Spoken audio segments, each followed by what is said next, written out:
Isa ang Pasko sa mga okasyon na pinaka-aabangan ng mga bata.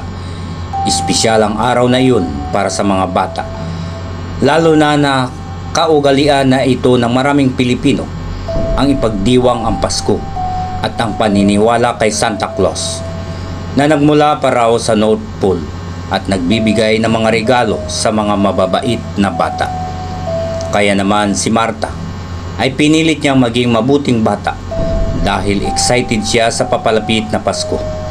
Naging masunurin siya sa kanyang mga magulang at naging mabuti sa kanyang kapwa bata. Hinihiling niya kasi na makita si Santa Claus at maibigay sa kanya ang regalong gusto niyang matanggap sa Pasko. Gusto niya kasing magkaroon ng bagong manika. Hanggang sa sumapit na nga ang bispiras ng Pasko. Masayang masaya si Marta. Sa kanyang kwarto ay nakasabit at ang 3 medyas sa may bintana at nanatiling nakabukas ang bintana dahil naniniwala siyang makikita niya si Santa Claus sa labas ng bintana. Sa tabi ng bintana ay ang kanyang kama. Masayang nagno-Noche Buena ang buong pamilya. Maraming handang pagkain at inumin ang nakahain sa mesa. Nagkaroon ng mga palaro sa mga mag-anak at ang pagpapalitan ng mga regalo. Tuwang-tuwa naman si Marta, ngunit may isang regalo pa siyang inihintay at yun ay ang regalo mula kay Santa Claus. Mama, dadating pa kaya si Santa Claus? Gusto ko na po siya makita eh. Ani ni Marta sa nanay nito na nagliligpit na ng mga kalat at pinagkainan dahil natapos na ang okasyon at nagsiuwian na rin ang ibang kamag-anak. Ang ibang miyembro ng pamilya ay tulog na rin, maging ang kanyang ama. Oo anak, tiyak kong darating si Santa Claus. Anak, dahil naging mabuti kang bata. Matulog ka na anak. Ang sabi ng nanay ni Marta at hinatid na niya ang anak sa kwarto nito. Kaagad namang humiga si Marta sa kanyang kama at akmang isasarado na ng nanay niya ang bintana pero pinigilan niya ito. Ma, hayaan na po ninyong nakabukas ang bintana para makita ko kapag dumating na si Santa. Ang pakiusap ni Marta. O sige anak, basta matulog ka na ha. Good night. Nakangiting sabi ng nanay ni Marta at hinalikan siya nito sa pisngi. Good night, Mama. At bumalik na ang nanay ni Marta sa kusina upang magligpit. Nakahiga naman si Marta sa kama at nakaharap sa bintana. Tanaw na tanaw niya ang bilog na buwan na nagsisilbing liwanag sa gabing iyon. Bahagya ding hinahangin ang 3 medyas na nakasabit sa may bintana. Dumako naman ang mata niya sa orasan na nakasabit sa pader malapit na mag-alas 12. Inaasahan niya na pagtungtong ng alas 12 ng hating gabi ay makikita na niya si Santa at matatanggap na ang regalong hinihiling niya.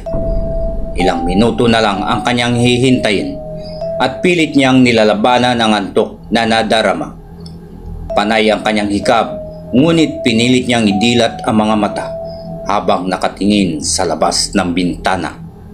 Hanggang sa lumakas ang ihip ng hangin na nagmumula sa bintana at may naririnig si Marta na kakaibang tunog ng musika at ring ng bell.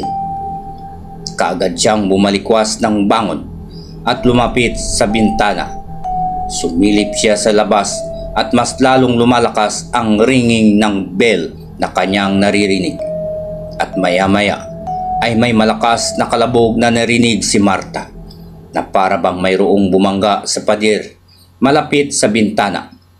Kaya naman inilabas ni Marta ang ulo niya sa bintana upang silipin ang pinagmumulan ng kalabog na iyon. Halos lumawa naman ang mata ni Marta sa gulat nang makita ang matagal na niyang hinihiling si Santa Claus na nakasakay sa sleigh. Iyong ginagamit na sasakyan ni Santa at nakalutang ito sa ere at bumangga pala ito sa pader kaya nagdulot ng kalabog. Santa! Sigaw ni Marta sa sobrang tuwa at kinurot-kurot niya ang kanyang mga braso upang matiyak na hindi ito panaginip. Nang masaktan siya sa pagkukurot sa kanyang mga braso, ay natiyak niyang hindi na siya nananaginip. Ho ho ho ho ho! Alakhak ni Santa at kumaway siya kay Marta. Nagtatalon-talon naman si Marta sa sobrang tuwa.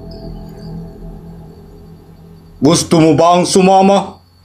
Tanong nito sa kanya. Talaga po? Saan po tayo pupunta? Hinihintay ko po ang regalo ko sa inyo. Matagal na akong sumusulat ng regalong gusto kong matanggap. Tuwang-tuwa na sabi ni Marta. Ibibigay ko sa iyo ang hinihiling mong manika. Basta ay sumama ka sa akin.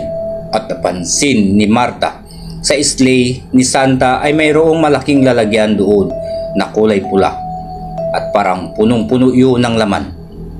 Ipapasyal kita sa buong siyudad at mamahagi tayo ng mga regalo sa mga batang katulad mong mababait. Ani ni Santa, pero nagdadalawang isip si Marta. Gusto mo ba makarating sa North Pole? Malamig doon at lahat ng kahilingan mo ay aking tutuparin. Nangislap naman ang mga mata ni Marta at akmang ihahakbang na niya ang mga paa sa bintana nang mapansin niya ang lalagyan doon sa sleigh ni Santa. Nangilabot at nanlaki ang mga mata niya nang mapansing mayroong dugo na tumutulo mula roon, kaya natagilan siya. Hindi na po ako sasama.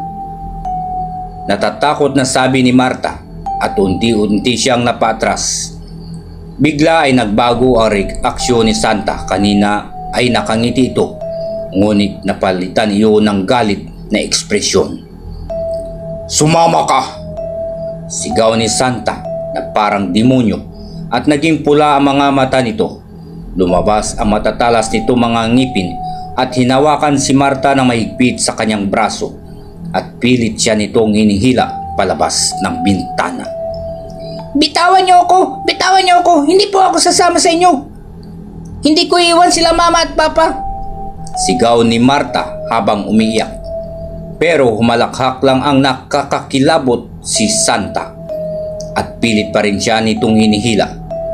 Takot na takot si Marta dahil ang mga pulang mata nito nanlilisik pa at nakakatakot at nakakakilabot ang itsura nito hanggang sa Anak! Anak! Marta, gising! Malakas na sigaw ang narinig ni Marta at namulat siya ng mga mata at bumungad sa kanya ang kanyang nanay na alalang-alala. Kaagad siyang napayakap dito. Mama, tulungan mo ako. Ayokong sumama kay Santa, please. Huwag mo akong iwan dito. Dito ka lang sa tabi ko. Nanginginig at umiiyak na sabi ni Marta. Anak, nandito lang ako. Ano bang sinasabi mo? Hindi kita iiwan. Alang-alala na sabi ng nanay ni Marta at niyakap ng mahigpit ang takot na anak. Kinuwento niya ang pangyayari pero hindi tiyak ni Marta kung panaginip nga ba talaga yun o totoong nangyari. Ang sabi ng kanyang nanay ay baungungot lang. Mabuti na lang daw at bumalik ang nanay niya para isara ang bintana ng kwarto niya at nakita raw siya nito na umiyak at sumisigaw habang natutulog, kaya ginising niya ito. Simula noon ay nagkaroon na matinding takot si Marta kay Santa Claus at ayaw niyang makakita ng larawan nito at mga nagpo-portray kay Santa. Hindi pa rin malinaw sa kanya kung isa nga ba iyong bangungot at panaginip o totoong nangyari. At natutunan din ng nanay niya na hindi na dapat sila naniniwala kay Santa at ang totoong kahulugan ng Pasko ay ang kapanganakan ni Jesus at tingin niya ay dapat ayon ang tinuturo sa kanyang anak. Kaya naman simula din noon ay palaging nagsisimba sina Marta at ang magulang niya upang mas makilala niya ang Diyos, at kalaunan ay naunawaan ni Marta na ang pagdiriwang ng Pasko ay dapat para sa Diyos at hindi sa kay Santa Claus na gawa-gawa lamang ng mga tao. Nawala na ang takot niya dahil nabuksan ang kanyang puso at nanalig siya sa Diyos. Hanggang sa lumaki na si Marta at nagkaroon ng sariling pamilya, itinuro niya rin sa mga anak niya ang totoong kahulugan ng pagdiriwang ng Pasko ay ang pag-alala sa kapanganakan ng Diyos na nagbuwis ng kanyang buhay para sa kaligtasan ng sangkatauhan. Nawa ay naibigan po ninyong muli ang ating kwentong naibahagi ngayon at mega loud shoutout po pala sa lahat sa mga patuloy na tumatangkilik at sumusuporta sa channel na ito. Mag-iingat po palagi tayo kung saan mang panig na mundo tayo naroroon. Hanggang sa muli.